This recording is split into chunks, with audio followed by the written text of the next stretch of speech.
যিনি সেনাবাহিনীর প্রধান হিসাবে রয়ে গেছেন, আরেকজন হলো আসিফ নজরুল।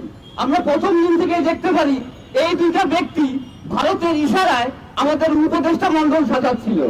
আমরা আশা করতেছিলাম যে আমাদের প্রতিনিধি যারা রয়ে গেছে, যে ছাত্র সমন্বয়তা রয়ে গেছে, তারা হয়তো বা আমাদের বাঁচাইতে পারবে। কিন্তু আমরা কি দেখতে পারতেছি, ইসকনের বিপক্ষে কথা বলার পরে যে জবাই শুরু হয়েছে, সেই ইসকনের জবাই কিন্তু এখনো চলছে। আপনারা জানেন যে জামাত শিবির একসময় রক কেটে দিত, এটা তাদের প্যাটার্ন। তারা রক কেটে দেয়, এটা তাদের প্যাটার্ন। আর আজকে ভারতের বিপক্ষে কথা বলার জন্য, আন্দোলন করার জন্য যারা এখানে আন্দোলনকারীরা, তারা কিন্তু খুন হচ্ছেন, তারা জবাই হচ্ছেন, এটাও একটা প্যাটার্ন। আপনারা মিলাই নিয়ে দেখেন আমাদের বিপ্লবের পর থেকে সমগ্র বাংলাদেশের ভেতরে আমরা কি অবস্থার মধ্যে আছি। আমরা কি নিষ্ক্রিয় অবস্থার মধ্যে আছি। আর যারা আমাদের মধ্য থেকে সুবিধা পেয়ে ক্ষমতায় গেছেন, তারা ভুলে গেছেন আমাদের কথা। যে উপদেষ্টারা আজ থেকে 4 মাস আগেও এই একই জায়গায় দাঁড়িয়ে সরকারের বিপক্ষে কথা বলে গেছেন, আজকে তাদের আমরা দেখতে পারি না, তাদের আমরা স্পর্শ করতে পারি না। তারা শহীদ মিনারে যখন তারা জাতির উদ্দেশ্যে শপথ গ্রহণ করে ক্ষমতায় যাওয়ার কথা, তখন তারা সেই 72-এর সংবিধান, সেই শেখ হাসিনার সংবিধানকে সেজদা করে তারা ক্ষমতায় গেছে। সেই দিন থেকে আমরা বুঝতে পারতাম যে আমরা মারা যাব, কিন্তু এই নৃশংসভাবে হত্যা হব আমরা, এটা কিন্তু আমরা ভাবি নাই। আজকে যে জবাই করা হচ্ছে আমাদের, এই জবাই আমরা জানি, আমরা প্রত্যেকেই সেই তালিকার অন্তর্ভুক্ত। তারপরেও কিন্তু আমরা এই লড়াই থামাই নাই। আজকে আমরা ভারতের বিপক্ষে যেভাবে কথা বলছি, অনুরূপভাবে আমাদের যারা বঙ্গ উপদেষ্টা আছেন, যারা এনজিও কর্মী হিসেবে উপদেষ্টা হয়েছেন, তাদেরও আমরা বিপক্ষে যাচ্ছি। তাদের কোন কর্মকাণ্ডই আমাদের দেশের পক্ষে না। পরিবেশ থেকে শুরু করে স্বরাষ্ট্র, এমন কোন কর্মকাণ্ড নাই যেখানে জনগণের পক্ষে কোন পদক্ষেপ গ্রহণ করা হয়েছে। বর্তমান বাংলাদেশে যাদের সাধারণ জনগণ বলা হচ্ছে, যারা বিভিন্ন রাজনৈতিক মঞ্চে ডক্টর ইউনূসের পেছনে যে এতদিনকার লোকগুলা নিয়ে, এতদিনকার শয়তান রাজনৈতিক ভাবে যারা আমাদের জনগণের বিপক্ষে রয়ে গেছে, তাদের নিয়ে তিনি ঐক্য করেন। ডক্টর ইউনূস যাদের নিয়ে ঐক্য করেন, তারা আমাদের জনগণের প্রতিনিধি না, তারা আন্তর্জাতিক রাজনীতির প্রতিনিধি, তারা কর্পোরেটের প্রতিনিধি, তারা দালাল রাজনীতির প্রতিনিধি। আজকে ক্ষমতার সব জায়গায় উপর থেকে নিচ পর্যন্ত সেই সব মানুষকে দেখা যাচ্ছে যারা কোনো না কোনো ভাবে আমাদের বিপক্ষে, দিল্লির সাথে সম্পর্কিত, হাসিনার সাথে সম্পর্কিত, অথবা পরবর্তীতে যারা অপেক্ষা করতেছে ক্ষমতা নেওয়ার জন্য, সেই বিরোধী দলের সাথে সম্পর্কিত, কিন্তু জনগণের সাথে কারো সম্পর্ক নাই। আজকে আমার যে ভাইয়েরা জবাই হয়েছে রাজপথে, তাদের জন্য সরকারের পক্ষ থেকে কোনো কার্যকরী পদক্ষেপ আমরা নিতে দেখি না। যে লড়াই শুরু হয়েছে জুলাই বিপ্লবের মধ্য দিয়ে, সে লড়াই কোনদিনে শেষ হবে আমরা জানি না। 1971 সালের 9 মাসের লড়াই যখন আজকে 2024-এ এসে ভারত পাকিস্তান যুদ্ধ হয়ে যায়, আমরা তখনই বুঝতে পারি কত রক্ত গঙ্গায় ভাসাতে হবে, কত রক্ত বাংলার মাটি খাবে। তাই জুলাই বিপ্লবে যে রক্তদান শুরু হয়েছে, আমরা বলতে পারি না এই রক্তদান কবে শেষ হবে, তবে নিশ্চিত বাংলাদেশের মাটি থেকে ভারতের দালাল এবং বাংলাদেশের বিপক্ষের সমস্ত শক্তিকে ধ্বংস করে বাংলাদেশ মাথা তুলে দাঁড়াবে। এক জীবন এক বাজি, বাংলাদেশ ভালোবাসি। ধন্যবাদ। ধন্যবাদ জনপ্রণীত আহমেদকে। এখন আপনাদের সামনে বক্তব্য রাখবেন ঢাকা বিশ্ববিদ্যালয়ের সাবেক ছাত্রনেতা জনাব শাকিল মিয়া। আপনি যান, আপনি ঢোকেন, আমি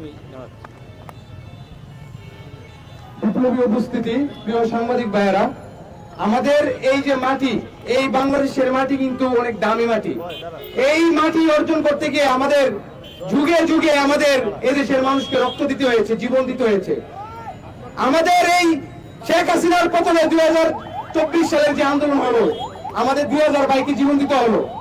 এই শেখ হাসিনা এবং এই শেখ হাসিনার দূষণরা আমাদের ভাইদের 2000 ভাইকে হত্যা করার পরেও তাদের যে রক্তের নেশা, সেটা কিন্তু থামে নাই। আমাদের এখনো ভাইদেরকে হত্যা করা হচ্ছে। যারা এই জুলাই আন্দোলনে সামনে থেকে নেতৃত্ব দিয়েছে, তাদেরকে হত্যা করা হচ্ছে। জসিমকে হত্যা করা হলো, সীমান্তকে হত্যা করা হলো। দেখেন সবগুলো হত্যার স্টাইল কি একই রকম, সবগুলো হত্যার ধরন একই রকম। এতে থেকে বোঝা যাচ্ছে একটি সংগঠিত গ্রুপ, সংগঠিত গোষ্ঠী, তারা এদেশের মানুষের মধ্যে ভয় এবং আতঙ্ক ছড়ানোর জন্য তারা এই কাজগুলো করছে। কিন্তু আমরা জীবন দিতে শিখে গেছি, শহীদ হওয়াটা আমাদের জন্য সৌভাগ্যের। আমরা বলতে চাই আমাদেরকে সব ভয় থেকে লাভ নেই, আমরা ইতিমধ্যে মারা গেছি। তোমরা আমাদেরকে যতবার মারবা ততবার আমাদের ভাইয়ের আরো উজ্জীবিত হবে।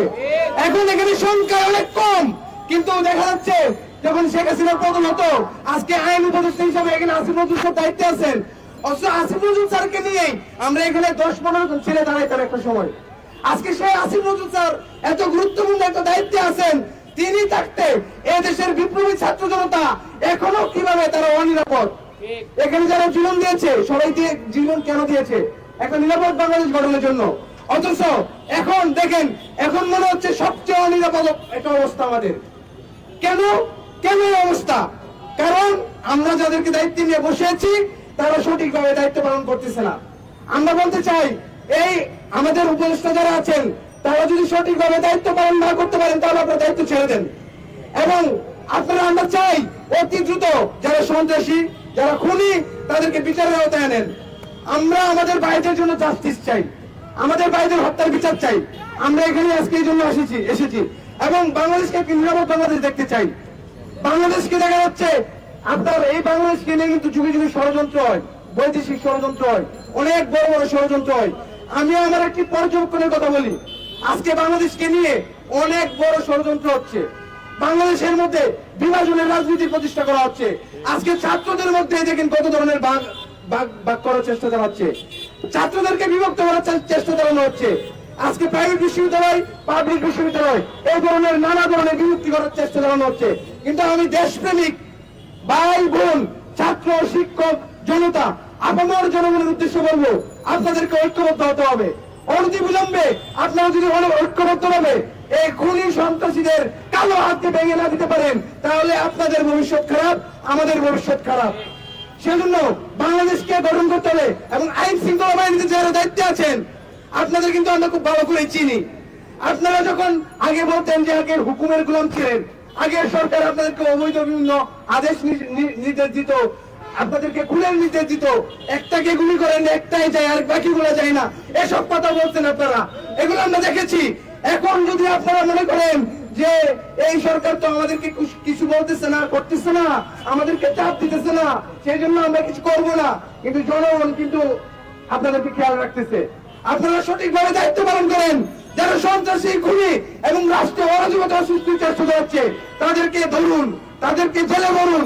এবং আপনাদেরকে একটি শেষ আমি কথা বলবো, সিনেমার মধ্যে দেখবেন ভিলেনকে যতক্ষণ পর্যন্ত না ধরা হয়, ভিলেনকে যতক্ষণ পর্যন্ত তাদেরকে ফাঁসি না দেওয়া হয়, ভিলেনকে যতক্ষণ পর্যন্ত না মারা হয় ততক্ষণ কিন্তু সিনেমা চলতে থাকে।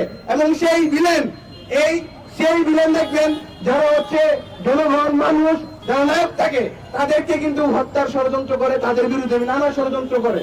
এখানে দেখবেন আমাদের এই যে 24-এর আন্দোলনের মহানায়ক যারা সম্মুখ সারির যোদ্ধা, তাদেরকে টার্গেট করে করে কারো এগুলো করতেছে। এগুলো অবশ্যই ভিলেনদের কাজ, স্বৈরাচারদের কাজ। এই স্বৈরাচারদের এই গুলির মুখে যারা বুক উঁচু করে দাঁড়িয়েছে